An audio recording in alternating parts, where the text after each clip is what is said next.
Hello everybody, welcome back to the MCN. Now with more camera angles. Yes. And a Deadpool in a Magneto helmet. Oh, hi there. My name is Wade, but my frenemies call me Dead... Oh my god, where's my body? What did you do with my body, you monster? It was cut off by metal that you didn't control. So yeah, we got a busy day talking about some stuff, and then we got the commissary later on, which I'm referring to as the commissary. Cap's commissary.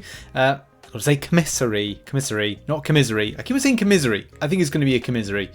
Do bear in mind, I will do coverage of that. There'll probably be 2 videos. It will be a little bit later on in the day because we're dropping off Frank at my sister's to look after him. That's basically it. That's going to be a little bit late, but I will be doing some coverage of it. Maybe I'll have time for a reaction, probably not, but we'll see. We'll see what I can do in the time frame. So look out for content dropping over the weekend on it. But in any case, get down to business. Some people are looking for the 5-star crystal. For some reason, the feature wasn't popping up for whatever reason. I don't know. It's something that I wasn't really picking up on, because 5 stars aren't really in something that I would cover. But it's definitely obviously something that players wanted to see, and it was something that was sorted out on a couple of days ago. So yeah, for anyone interested, it did go live in the end. Bit of a weird thing right there for people, but these things happen. There's also a really cool update to something that we covered a little while ago, which was this by MCOC Avengers. I'll put a link in the description to this one. It is amazing. If you need a resource where you're looking at immunities of champions, whether or not by ability accuracy or whether or not by, just general immunity that the champion has or stuff like that, then go and check this out. Link in the description down below. MCC Avenger has done an amazing job just accumulating all of the different things. Immunities to buffs. So you've got like all those champions within there. If they got a percentile type element to it. And then some of the straight things like, power burning, immunity, power draining immunity, putting in some cool options. I keep on forgetting King Groot as a power drain and power burn immunity option. And I don't know why, because it is one of my favorite champions. Not even ironically with that one, but it's a champion that I use quite a bit for different and interesting things. We did Ascended video of them very recently. But yeah, you got lots of other champions as well that stun immunity. I've got to use this more in content, especially to kind of just refresh my memory. It is just so advantageous for the player base to go and check this out. So go and do that. Go and check it out in the link in the description. And I should have this like desktop. To be honest, it'll probably come to a point where you should just get tattooed. To actually, don't do that. But you know what I mean, like, because it's such a pivotal and important thing about being an MCC player is knowing everything. And sometimes, look, there's going to be there's more than 250 plus champions in the game. Trying to remember everything from one specific champion and how they rotate, what immunities they have, man, it's difficult. But at least we got infographics like this to help us out. Well, does that satisfy you from a potential answer when it comes to Battlegrounds? Have your say in the comments. Do you like that camera switch there? We might do that a bit more. I don't know. I've just played about this today. I thought we'll do something different with the cameras. Okay, so for this particular last section, kind of our big story of the show today on Friday is this one here about why this player was disqualified from the Summoner Showdown. As a lot of you know, recently Kabam posted that big post about cheaters, where they said Season 10 of Battlegrounds was busy and the anti-cheat blah blah blah blah blah blah blah to the point. Over the course of the season, we devoted a method of identifying new cheating strategies as well as improved our detection for win trading. This is something that's win trading is more of something that's found in Gladiator Circuit right towards the top and can be a manipulated series of systems, which might be explained a bit in this thread that we're going to cover from this player, because this goes hand in hand. Both ended up paying off and impacted the final qualifiers of the Brawl. Congratulations to those who qualified fairly. We look forward to hosting you in Vancouver. So how does this translate? Well, this translates to Zach the Sword's scenario, who basically says that they are now no longer invited to go to Vancouver for this. So yeah, saying that they removed me from Twitter rankings for the Battlerealm Brawl qualifiers.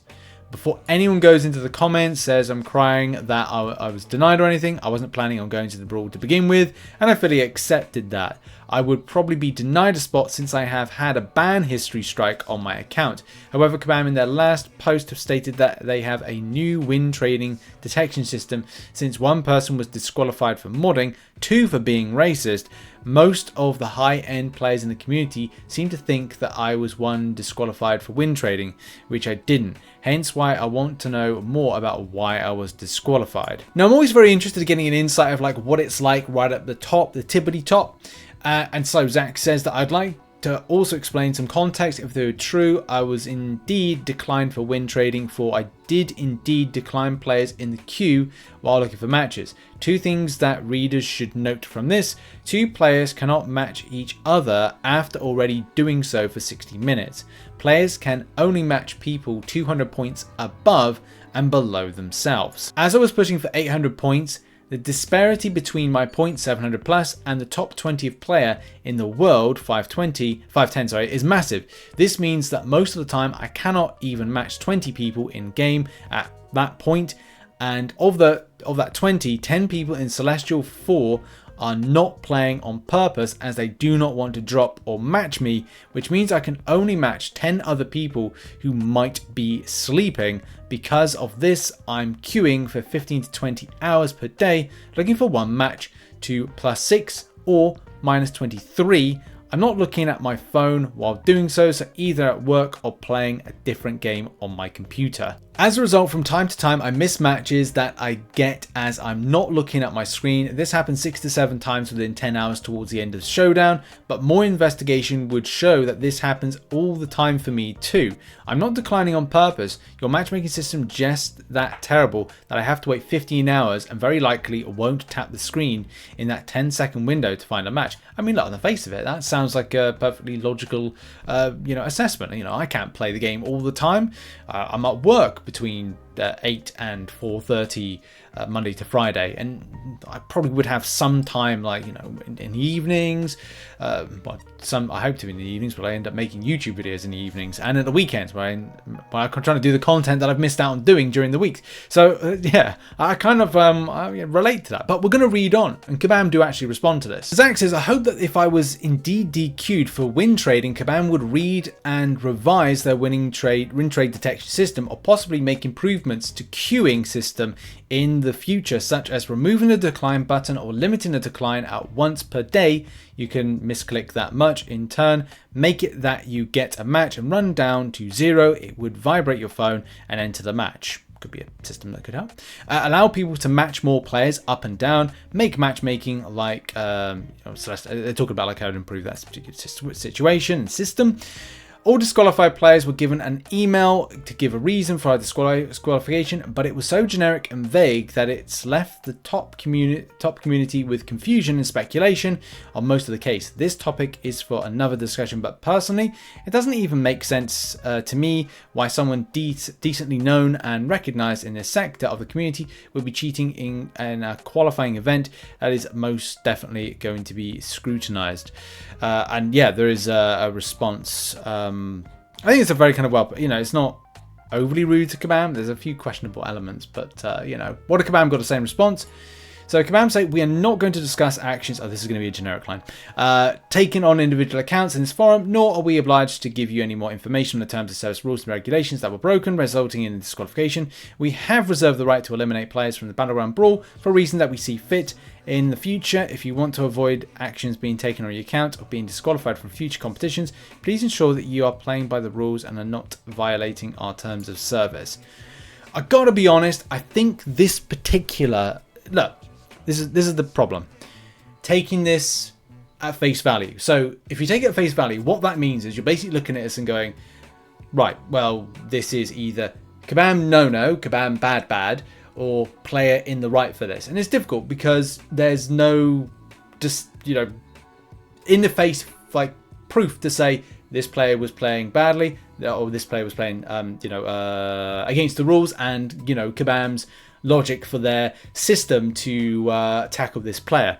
If I was to deduce and assume, it would be like the following. It would be that Kabam's new system is either picked up on this particular player and it's been a bit kind of like, heavy-handed, Or what Kabam have done is basically looked at the account being not in good standing. And when Zach, by his own admission, says that, where is it? Like, he has a ban history strike on the account. Like, Kabam are looking at from a point of view of going, okay, well, that technically, is that something in bad standing? And I think this is a point of going, if it's in the past is in the past. There must be a length of time where whatever kind of good like YouTube copyright strikes. If you get a strike, it's like 3 strikes and you're out. And I think the similar thing with Kabam and MCOC. Like, if you've got 1 strike, does that kind of go in your permanent record? And because it goes in your permanent record, it gives you this kind of like bad standing. And because it gives you a bad standing, it doesn't then give you that element of qualification that Kabam are looking for the good standing for the good folks at Disney, and going, oh, Disney, we've got this upstanding gentleman or gentle lady that will be a good fit to come to the Battlerealm Brawl, as it were.